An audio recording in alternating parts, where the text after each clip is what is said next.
Welcome to the Weekly Notebook Review. I am Robert McGroarty. This podcast takes on a bit of a different format where we are live each week on Twitter Spaces. I crack open my notebook and review Hedgeye research with anyone who wants to learn a better way to invest. We feature both Hedgeye power users as well as some special guests that might pop in. If you want to learn more about our research, visit hedgeye.com. If you'd like to participate in the live stream, follow me on Twitter at HedgeyeRJM. Now, let's review the data. Good afternoon, all. We will get going here shortly. Just let some folks trickle in. I appreciate everybody joining on this beautiful Wednesday afternoon. All right. So I'm sure folks will trickle in. It's about 2:30 here on Valentine's Day. If you celebrate, happy Valentine's Day to all. Hope you have a great time with your friends and family and what have you, your loved ones. But we're going to get right into it. So I know a little bit of a different session today. Just given where we're kind of late trading hours, going to the last hour and a half of the trading day. But Notebook Review is really focused more about kind of the next play, right? What signals are dropping off the page in terms of next week, next month, next quarter, the next quarters. What's kind of pivoting, what's transitioning.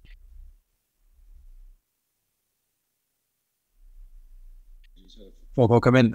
Keith and the team obviously went through the mid-quarter update this morning at 11 a.m. If you haven't seen that, please check that out. It was a fantastic update. I've watched it once. I know I was just on a call with David. He'll be kind of jumping to do it again. I know we both will over the course of the next 24 hours. But yeah, I mean, I think the big change, or really not a whole lot has changed, to be honest. We're still seeing kind of a very narrow delta from both GDP and inflation standpoint in terms of a rate of change component. And so that's really kind of the picture for 2024. And, the anticipation here is probably going to have to be kind of nimble mentally and nimble just within the landscape of the market as well. Most recently, you've seen signal strength kind of build up in certain commodities, and then more specifically in one of the big guys, aka crude oil and both Brent, but I'll just say oil in general. Those are now bullish trend, and that's a different picture than what we've had for the last few months, right? And so that's obviously a big call out. The dollar continues to move higher and put in higher highs and higher lows. Conversely, you've got some things like the Euro USD, that cross is bearish trend. The pound is now back to bearish trend. So that's a big pivot from kind of last time we've reviewed things here on the Notebook Review. The other big call out, obviously, too, and this could be just more of a shorter term move. I think time will tell. I spoke to my good friend David Salem earlier this morning, and he kind of always reiterates the chill vibe, right? So chill, let things marinate, let things kind of play out. But the 30-year, the 10-year, the 2-year, those all broke trend. So trend resistance is now support. Those are all now bullish trends on the page. So again, there is a lot of kind of moving pieces that are happening. Does that really mean anything, or really, it really truly just depends on your time horizon and time frame, right? In terms of whether that dictates any action within the portfolio. So I think depending on what that looks like, that's what you can do. Obviously, if you've been long things like TLT, IEF, even SHY, those signals have all shifted here on a very short term basis. But IEF, from the levels that Keith gave capital allocation and David and I just a short week and a half ago, we're right back kind of flirting with that trend and tail level. So again, this whole kind of let things marinate, let things play out. I think it's a crucial component. Obviously, I think everybody listening in does know that. But for all intents and purposes, SPX, NASDAQ, those signals haven't changed at all, right? So yesterday was a kind of buy the dip situation, and today sort of seems to be a continuation of that. We obviously have VIX here, since we are at expiration. We've got OPEX on Friday, expiration.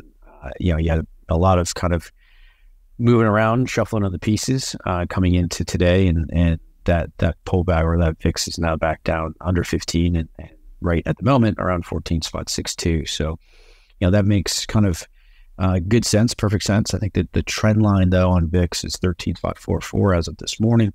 So please keep an eye on that, and till it breaks it, then just know that you're in a bit of a new regime for the VIX as well, which means that you could get elevated volatility here going into the rest of the month, perhaps going into the rest of the quarter.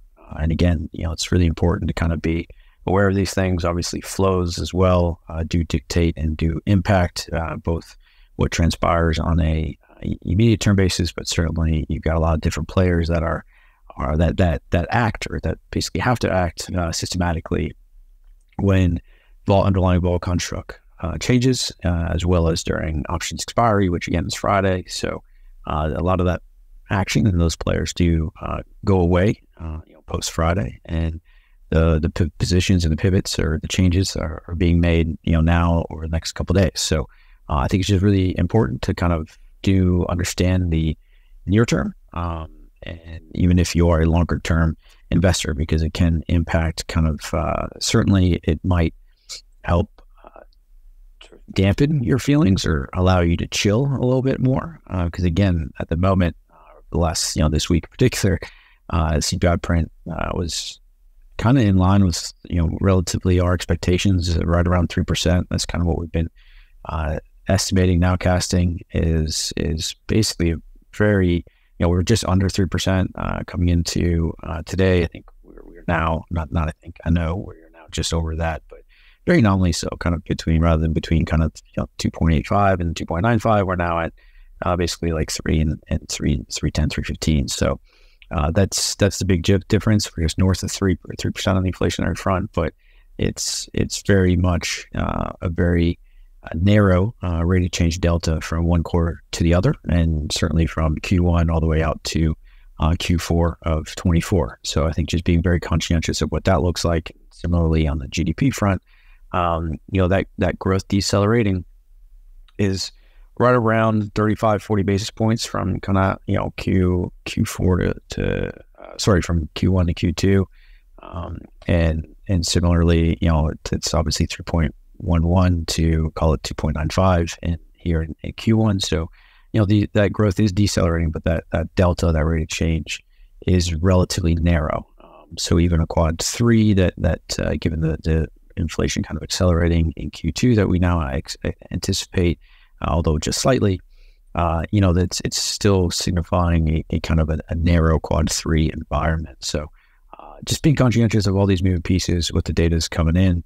I think one of the reasons why I say, kind of have a nimble mind is these, various data points, from an economic standpoint, the economic data, it's going to influence things, either kind of come in a little hot, come in a little weaker. And that's going to kind of fluctuate the models here and there, right? But I think if certainly our model is correct, then what we're seeing is a relatively stable GDP and inflationary environment throughout 2024. What does that then mean for the Fed and Fed policy? What does it mean for stock market? Can we get to all-time highs within the SPX, Nasdaq? Will the Magnificent Seven, which we certainly it's looking a lot more like I don't know, like a 5. I've got to figure out if the fancy 5. I just came up with that on the fly. Look at that, fancy 5. The fancy 5 of Microsoft, Amazon, Meta, Google, Netflix, Nvidia.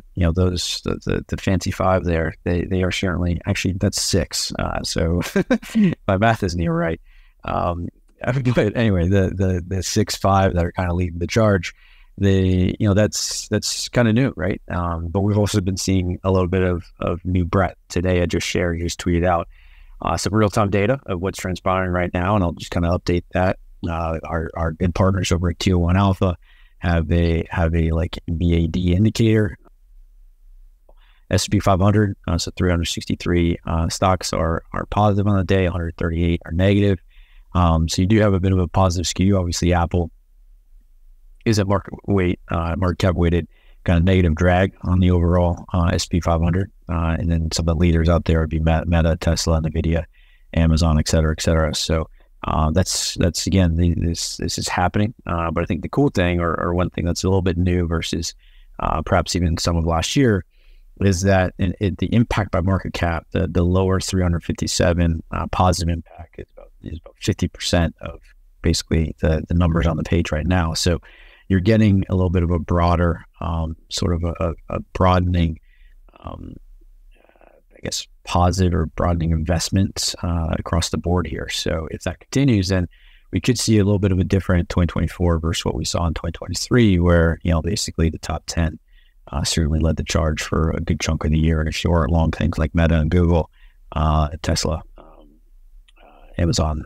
Apple, you were left behind. So I just kind of wanted to call that out as well. I think it's really important to kind of look at what's driving it under the hood, as well as kind of what the signals are, obviously, coming kind of as we enter the back half of this month. With that, though, I'll kind of open it up. Everybody, obviously, this is an open forum. This is, sort of for Hedgeye Nation and for all investors out there. We discuss, data-driven signaling process here in regards to, making good portfolio decisions on multiple time durations dynamically and shifting with new data that comes in and shifting with new signals on the page. So again, I'll open this up. Everybody that wants to jump up and speak, I see a lot of friendly faces out there. If you'd like to join, please do so. Even my boy David Begler from Tier 1. So David, if you want to jump on in, we can have a little bit of a Tier 1 discussion, see what, talk about what you're seeing under the hood. We were, again, just along those lines, and thanks for triggering that thought. We are pushing right up against that gamma flip line. Again, that gamma flip line does change throughout the day. So that's where it was coming into, market open was where that level was 49.85. This morning I tweeted that we were above it, and that didn't really last very long. So maybe I just won't mention it anymore. But again, this is that positive or negative gamma environment really just dictates higher volatility. So I suspect, although I don't have the fresh data on me, I would suspect just with the kind of a little bit of a lower vol that we've seen today, to an extent, that gamma line we may be kind of right near it, or the dealers don't have to sort of chase strength and sell weakness. But we'll see. We'll see what happens. I think OPEX Friday is going to be a big one, and then really next week, I think that's where the rubber really hits the road is next week as we continue to get through earnings season. And the reality has been reported, for S&P 500, NASDAQ, those numbers have looked pretty, relatively okay in terms of, earnings, sales growth for S&P 500. You have 360 of the 500 companies that reported sales growth of positive 3.8% and earnings growth of positive 5.1%. For the NASDAQ, a good chunk, 63% have reported, so 63 out of 100. You've got even better sales and earnings growth, plus 8.1 and plus almost 27.5% on the earnings growth side. The Russell's a bit of a different picture, obviously, as Keith has called out many times. Now, again, not quite the breadth have reported. Small caps have a longer window to report their earnings. So, time will tell as we get to as we close out Q4 earnings season. But 629 have reported as of this morning, of 1,942, and those have been very bleak earnings of minus 3.4% on the sales growth side and minus 34.9 on the earnings growth. So again, really a tale of two stories there in terms of, your larger caps versus your small caps. And then, just to kind of, as people may or may not wish to jump up and speak, just the eyeball premiums and discounts, not a ton, and it's been kind of that way for a little bit, last week or so. Not a ton of huge sort of premiums or discounts, certainly not from a trailing 12-month Z-score, which is really what, as anybody who's been following the process for a little bit of time, certainly focuses in on and harnesses in on, plus 1.9% on, what is that? That's XLF. So, a little bit of an outlier there. Same with kind of XLY at plus 69% on the eyeball premium. That's really only a plus 1.2 on the trailing 12-month Z-score. I think the other interesting thing as well is that you do have a discount was built last week and sort of is still lingering around at minus 9% for XLC, but that's only a negative 0.7 on the trailing 12-month Z-score. So not a huge outlier there, and certainly something to be paying attention to. These negative discounts, or these eyeball discounts, really just show that there's complacency kind of in the market, and people aren't buying kind of protection, really, or certainly aren't paying up for protection. And that does kind of make a lot of sense given the fact that you've got XLC continuing to push up. I mean, just 2 days ago on Monday, it kind of flirted with setting another new kind of, I believe that's an all-time high, but let me just double check. Not quite, but new recent, like 1 year high, that's for sure. And so again, like, as you know, it's certainly a sell some signal if you are long it. Now that is a bullish trend, so you would probably want to have some exposure on to communications. The biggest components there would be Meta and Google, so that's a great way from an ETF standpoint to get exposure to not 6. I really like that fancy 5, but I'll figure out a 6.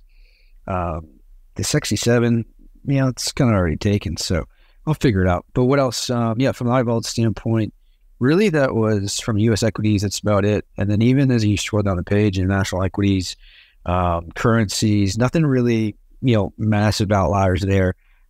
Corn has a bit of a premium at a 1.5, positive 1.5 trailing 12-month Z-score.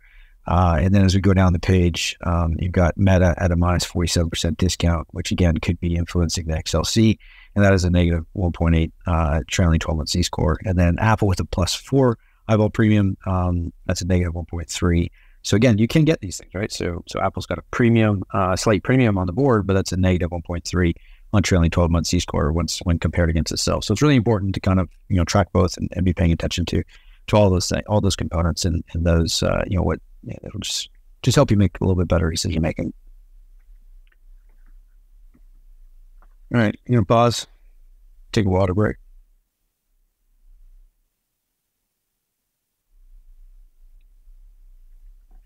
All right, so I can keep rolling, but I would much rather talk to you guys out there and answer any questions or discuss what you're seeing on the board.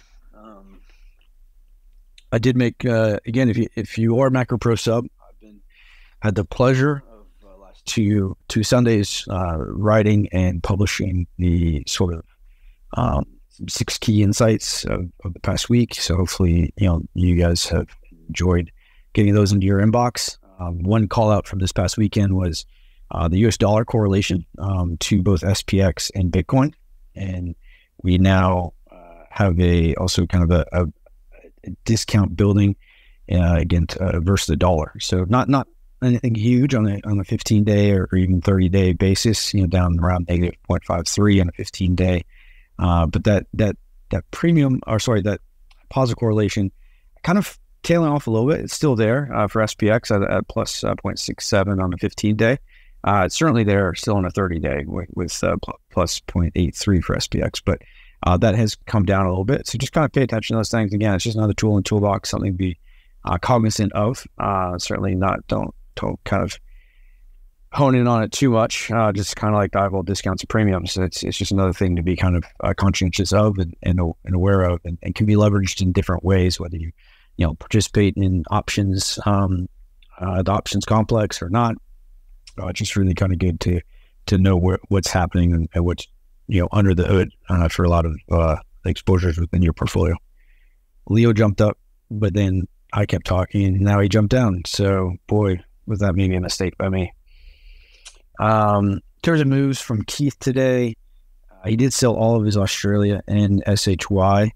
So that's obviously kind of important. We've been long in EWA for a bit, and SHY for even longer. So that's obviously a big move by him. I do think those components. Knowing Keith, SHY might be back into the portfolio. Come next week, depending on what the 2-year does and whether it goes back to bearish trend. Leo, buddy, I won't keep you hanging this time. Oh, no, you're just fine. It all muted on me, so it went dead. No worries. How you doing, Leo? Oh, I'm great, sir. How about yourself? Good. Yeah, good. Yeah. Happy, I know you celebrate also Ash Wednesday, so happy Ash Wednesday to you, my friend. Yeah, indeed. Thank you. You too. Trying to rival what we're going to do for the next several Fridays for fish. How's that? I know. I'm stocked up on cans of tuna. There you go. Yeah. Yeah. Anyway, but what's on your page, man? What's jumping out? Oh, I figured I would break the ice for you and help you out. I appreciate it. I very much appreciate it. I guess I can talk for 30 minutes, but I'd rather not. It died again. I know I got you. I can hear you. Oh, yeah, okay. Okay, yeah. No, you just froze for like a quick minute there. Oh, my bad. I just said I can talk for 30 minutes or 45 or an hour, but I'd rather not. I'd rather engage with everyone, right? It's way more fun that way. No, indeed. No, it's very interesting markets and trying to figure out where to put money to work and what ideas to short and trying to keep tight leashes on things. And so like DraftKings has been a gigantic success, but I took like 60% off going into earnings just in case. Mm-hmm. And I'll put it back on one way or the other afterwards just to take the earnings all out of it. Now mind you, like Roku kind of had its down day yesterday, so I'll leave that one on going into earnings. And probably DraftKings will go screaming higher and Roku will punch me in the mouth. That's fine. And just for folks, so again, I won't give too much, Leo, but obviously I know, you're an investment advisor, so what he says is not advice, clearly, but at the same time, it is great to kind of get, pros views in regards to how they're deploying it.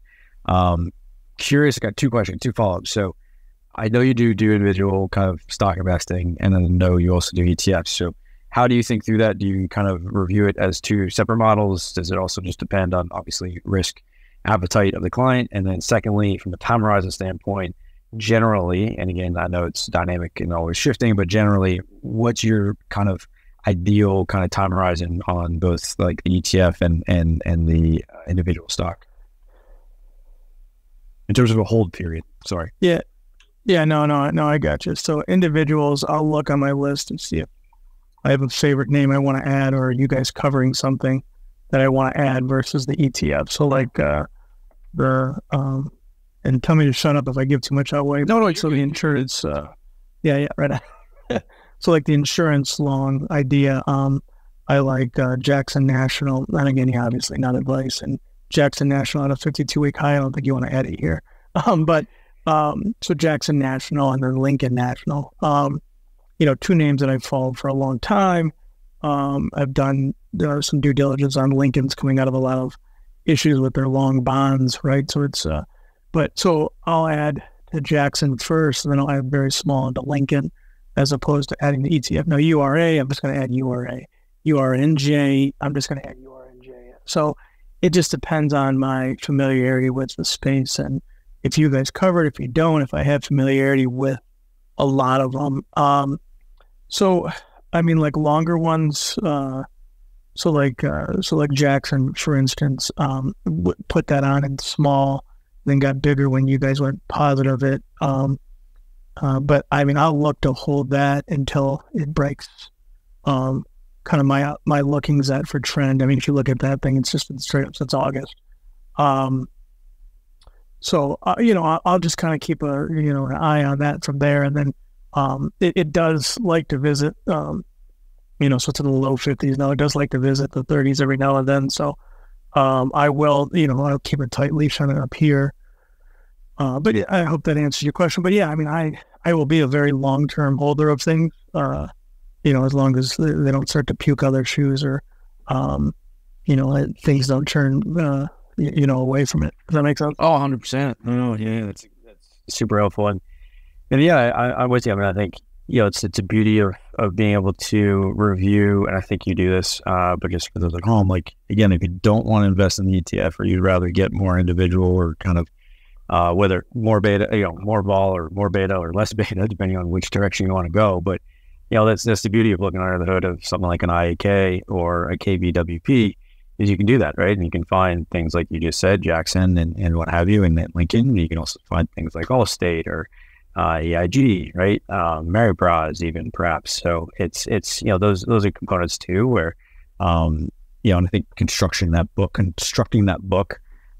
knowing exactly again, you and I talk to you enough that I know you have your own kind of system, and you have kind of your version of trend in terms of how you follow it. And so as long as it's sort of sticking in under those rules, then you got green lights.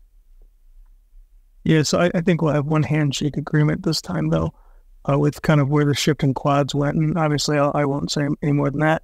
That we'll have a handshake agreement that you're going to hit me with a bat if after we leave these next sea and I'm still holding too many oil stocks. So you just hit me. I mean, don't make me go through.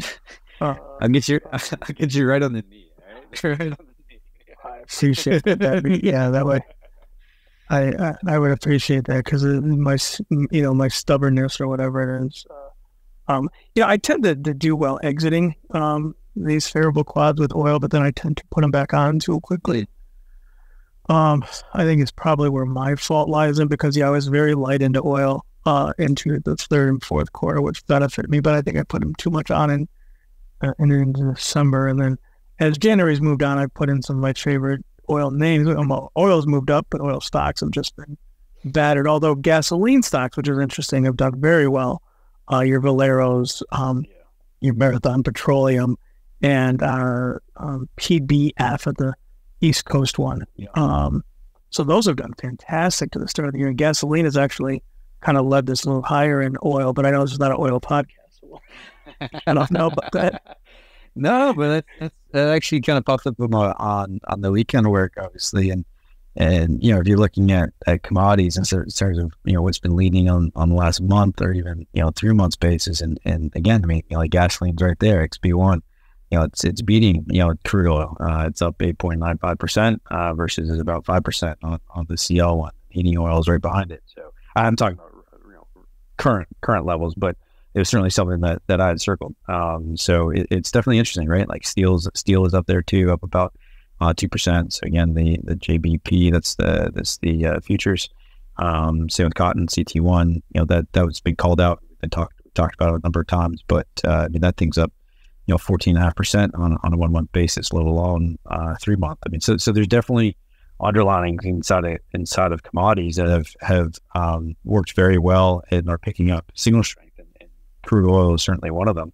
But then you also have things that have been absolutely taken to the back shed, beaten, and then dragged to the snow pile and put their face right into it, like natty gas, which is down 50% in the last month, and just can't seem to catch a bid. And not too far, maybe not quite as bad, but kind of behind it, you've got corn and soybeans as well. So again, it's important to kind of review all different components and capture these things. That's why I know you keep a pretty close watch on global macro, and you can kind of catch if you see some of that, even if it is kind of still bearish trend on the page we'll just use oil for example, but we've been calling out that it's been bullish trade, which is much shorter term duration.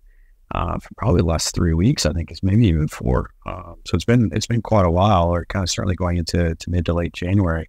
It's been just sort of trying to figure out what it's wanted to do. It's been popping up towards trend resistance and failing, and kind of going back towards trade, and that turns to support, and now most recently it certainly has broken up above trend. And just for those listening in, trend on crude oil is 78.01 as of this morning. So write that down. And keep an eye on that in terms of whether or not it breaks. But yeah, man, I mean, I think there's certainly some interesting, energy, I think basically was healthcare snuck in right at the end, but energy was the second best performing, although it was negative, but energy was right there at minus 1.01% down yesterday. And if you look at kind of what it's done the last week, the last month, it's been the leader of the pack. Not quite, actually. Sorry, that's been positive, but not quite the leader. Comms is the leader. Maybe it was the 1 week. I wrote energy down as keep an eye on it. Nope. Maybe it was just because it's putting in the higher high. It has not remained single strike or a positive price momentum on a 1 week or barely in 1 month. But anyway. So then from a portfolio construction standpoint, Leo, do you have multiple kind of like models for your clients, or do you just really kind of same thing, just different sizing in terms of risk tolerance and stuff like that? Yeah, no, it's definitely multiple models. Right. We'll figure out exactly kind of where and what is put in. So if we're adding a software name like we did yesterday, it'll go pretty much to our younger guys or our ones that are a little bit more risk adverse. Sure. Or risk tolerant. Adverse is the wrong word there. So. Yeah, risk tolerant. Yeah. No, okay. That makes sense. And then added, I'll probably get out. That's fine. We added some potash names. They've absolutely been destroyed the last 12 months. And I have good history that I have been able to stay away from the last move and then done well and then haven't gone back till now. So now I like not yet. But I think that kind of goes along with corn and wheat, right? That those got destroyed, so therefore they're just smashing potash prices. But we'll see. So yeah, no, that makes sense. Yeah, potash. And Russia was kind of, but character yet. So it's very much not India. Didn't. And first sign of not making money in this is me running away from it. So I think sometimes my brain works better that way than I'm not thinking going to hold forever and then Tommy Boy destroying it. But being where I had to like cut me out there for a minute, but I heard all of that potash. Yeah, that all makes perfect sense. But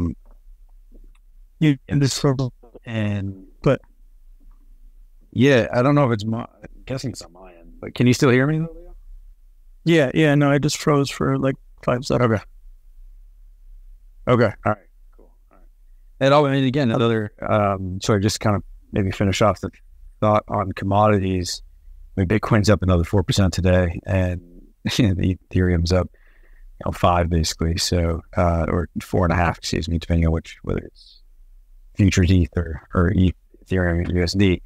But yeah, that's been another huge signal in and of itself in terms of, Bitcoin, risk on asset, et cetera, et cetera. It's been kind of right there, and really, looked like it might break down earlier this month, and really just held right in and picked up, caught the bid again. So definitely an interesting, just another kind of commodity piece that's been obviously outperforming. There's been losers, there have been winners, and I think similarly here in U.S. equities and even global equities, you've seen winners and losers, right? And sometimes those winners are the large caps, like in Netherlands. The largest component there has been just absolutely putting in very positive returns, and it's dragging the whole Netherlands index up as well. So again, it's a good example to your commentary about kind of going under the hood on insurance. You can go under the hood in some of these country ETFs and maybe just owning, the largest components or a couple of largest components if you can via either an ADR or directly listed there. So again, just good things, positive things to be doing and to be perhaps leveraging inside of portfolios.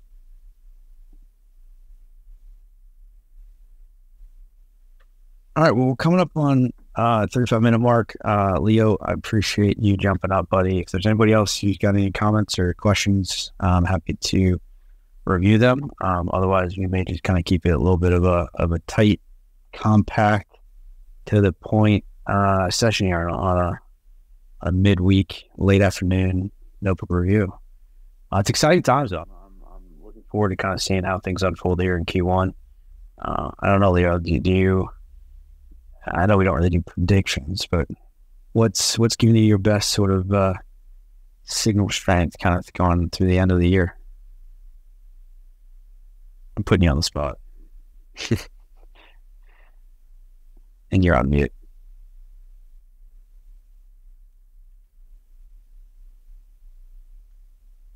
Well, while you may come back, and I hope everybody can still hear me, I will. So David and his team at Capital Allocation put out, well, they're kind of top ideas, so I won't give out all of them, but in terms of positive, favorable outlooks, we've certainly been talking about this a lot on the book review, but most positive outlooks are non-U.S. Equities and stocks, actually. And one thing that we've been touting very heavily here for a number of months is EMX China. So that's on the board for the capital allocation team. India, we've obviously talked about that as well. Eurozone is new, so BGK.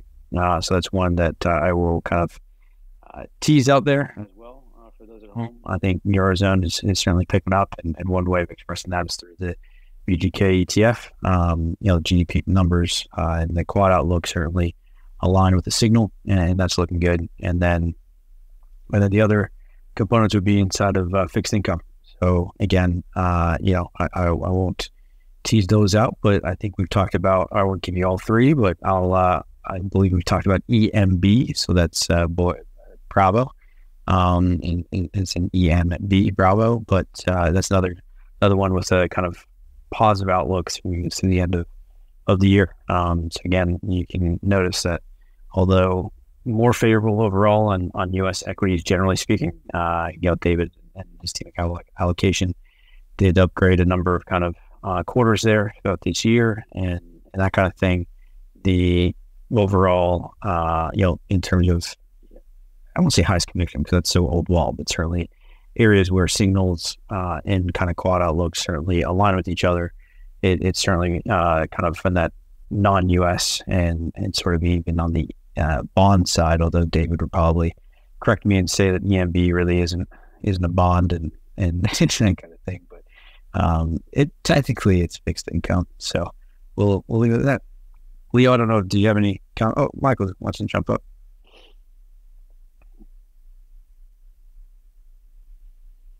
Mr. Loftus, good afternoon to you. Can you hear me? I can. I didn't hear that symbol in the first one. Was it B? Boy? Which one? EMXE, VGK. VGK. Okay. Yeah. So, what is that? That's this was not the proper acronyms, but Victor, George, Kevin. Yeah, VGK. Okay. Yeah. It's just the FTSE Europe ETF, kind of like it's by Vanguard. Interesting. Any different from EFA? Yeah, it looks like the exact same. I would suspect. I don't know EFA though, so I'd have to look into it. Okay. Yeah. And the other one is Edward Navy Bravo. M is a Mary. Okay. Yeah, I would say after listening to the mid-quarter macro, I've added a whole bunch of symbols to my watch list. I won't give them all here. Wasn't on, but interesting call today about the future. Yeah. I think it's, as I said, a nimble mind. I think throughout. We'll continue. I mean, I think you had to have a bit of a nimble mind in 2023, and we'll continue 2024. The data points kind of roll in, but realistically, kind of the signals are really going to kind of drive where you want to have that portfolio allocation. Yeah, I mean, I'll add. I know you asked Leo, but I have more individual stocks in my models than I've ever had. Really? Yeah, I think just doing what you're saying. You look at some of these ETFs, and they're all at the top end of the range. So. You look at IAK or even KIE, both insurance, they're both at the top end, but you got to look at some other names. I know Leo mentioned Lincoln. I've been looking at that for a while as well. But yeah, just trying to find value, really, you know what I mean? Because you can't buy SPY or Qs here. So just really adding more stocks than I ever have, based on what's coming out from you guys. Whether it's from the call or from, something just came out earlier, one of the symbols. Sure. Which is, what do you call it? Investing ideas. Yeah. Oh, yeah. Yeah, that makes sense. Yeah, I mean, it could very much be a stock picker's environment in 2024, right? We'll see. Yeah, I think, Mike Taylor, when we had him on our advisor call, that's exactly what he said. I couldn't agree more, just based on like I said, just based on the fact of where we are, you're not buying SOXX right now, right? It doesn't make sense, with the upside opportunity. So, looking for individual names outside of that is what I've been trying to do, which is very different from what I've done in the past. That's very interesting.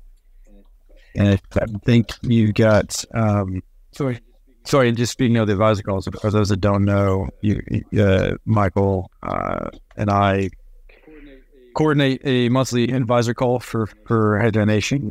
So if you are an advisor and you're interested in joining the call, it happens the first Friday of each month via Zoom. And next one's March 1st, right, Michael? That is correct. Friday, March the 1st. Yeah. And we have a great guest speaker coming on. Yeah. We have guest speakers every month, and we do have a very good, we have a ETF active manager coming on that also does technical analysis with her. It does macro and technical with her ETFs. And she's going to be a great add to our monthly calls. But that's what tends to happen, though, right? Like folks throw in the towel and say, I just got to own the Mag 7 or the SOX. Then they do, and they don't make money for the next year. And yeah, you build yourself a book of high-quality stocks that you can own for a while, and you start to make money off of it. I don't know. That's my hope, at least. I'm with you on that because, again, you can't buy, any of these, whether it's any of the names I mentioned or heck, even some of the smalls that I actually had on my radar. I created a block trade this morning, and then lo and behold, IJR is up 1.96, so I'm not buying it today. But yeah, I mean, you got to look at these ETFs and see what their top holdings are. See if you can find something there, run it through your process. We all have our different processes, and, and try and find it. Like I said, it's helped me. I know that this year, it's allowed me to outperform the respective index, not the S&P. I look at 60, 40, 70, 30, 80, 20 indexes is what I'm trying to be as an advisor.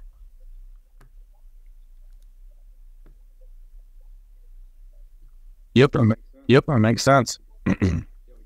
Yeah, we talked about that. I think the last notebook review is about kind of, and even on your call in February, having the right kind of proxy in terms of, what you're presenting to your clients, what you're presenting to your, and whether you have clients or it's to yourself. Like, make sure, if you got a higher vol and more beta in your portfolio, then you really should be benchmarking to SPX, maybe benchmark to something like an IWM or, what have you, right? Just kind of like making sure that you're aligned and comparing yourself with the right in benchmark indices is crucially important.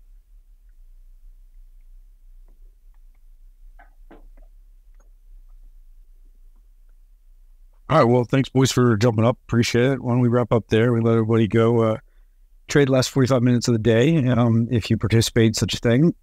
Otherwise, just enjoy your afternoon, and we'll see you next Wednesday. I'm not sure the time yet because the kids are off school. It's February break here in Massachusetts, but we will be active, we'll be engaged, and look forward to seeing all of you next week or perhaps sooner. Have a good one, guys. Thanks again, Michael and Leo, for jumping up. Don't forget to check out Hedgeye.com to get more actionable investing insights from our team of more than 40 research analysts. And check us out on Twitter at our handle, @Hedgeye. This presentation is informational only. None of the information contained herein constitutes an offer to sell or a solicitation of an offer to buy any security or investment vehicle, nor does it constitute investment recommendation or legal, tax, accounting, or investment advice by Hedgeye or any of its employees, officers, agents, or guests. This information is presented without regard for individual investment preferences or risk parameters and is general, non-tailored, non-specific information. This content is based on information from sources believed to be reliable. Hedgeye Hedgeye is not responsible for errors, inaccuracies, or omissions of information. The opinions and conclusions contained in this report are those of the individual expressing those opinions and conclusions and are intended solely for the use of Hedgeye subscribers and the authorized recipients of the content. All investments entail a certain degree of risk, and financial instrument prices can fluctuate based on several factors, including those not considered in the preparation of the content. Consult your financial professional before investing. The information contained herein is protected by United States and foreign copyright laws and is intended solely for the use of its authorized recipient. Access must be provided directly by Hedgeye. Redistribution or republication is strictly prohibited. For more detail, please refer to the terms of service at hedgeye.com/terms of service.